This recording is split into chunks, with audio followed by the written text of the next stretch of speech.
Hello guys, Ram Ram, नमस्कार, प्रणाम। मेरे यूट्यूब चैनल में आप सभी का स्वागत है। सो गाइस, मैं गाने जा रही हूँ, बहुत ही प्यारा कर रहा हूँ नाच गीत। गीत कैसा लगे कमेंट में ज़रूर बताना। सो गाइस, शुरू करती हूँ आज के गीत, सुनिएगा और एक लाइक करना ना भूले। सो गाइस, अगर चैनल पे नए हैं तो चैनल को सब्सक्राइब करिएगा, शेयर करिएगा ज़्यादा से ज़्यादा। और शुरू करती हूँ आज के गीत, सुनिएगा। पूर्वा से पानी आवई, पछुआ से अनिया।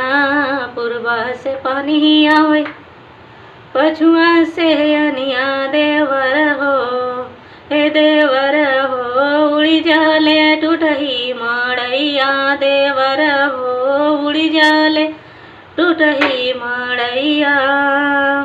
पूर्वा से पानी आवई, पछुआ से अनिया। देवर हो, उड़ी जाले टूटही माड़ैया। देवर हो, उड़ी जाले टूटही माड़ैया। देवर हो, उड़ी जाले टूटही माड़ैया।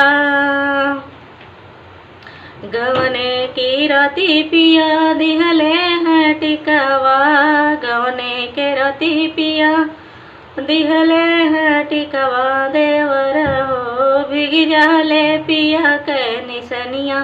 देवर हो, भीग जाले पिया के निसनिया। देवर हो, उड़ी जाले टूटही माड़ैया। देवर हो, उड़ी जाले टूटही माड़ैया। पूर्वा से पानी आवई, पछुआ से अनिया है। पूर्वा से पानी आवई, पछुआ से अनिया। देवर हो, हे देवर हो, उड़ी जाले टूटही माड़ैया। देवर हो, उड़ी जाले टूटही माड़ैया। गवने की राती पिया दी है झुमका।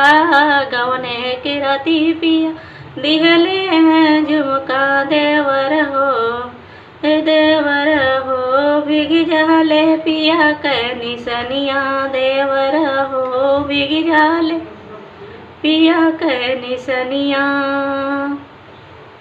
देवर हो, भीग जाले पिया के निसनिया। देवर हो, उड़ी जाले टूटही माड़ैया। देवर हो, उड़ी जाले टूटही माड़ैया।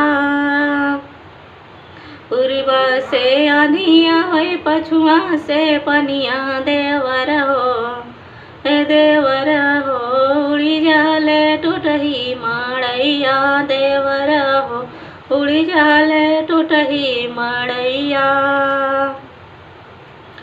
गवने की रोती पिया दिहले है हिरवा। गवने की रोती पिया दिहले हैं हरवा। देवर हो, भीगी जाले पिया के निसनिया।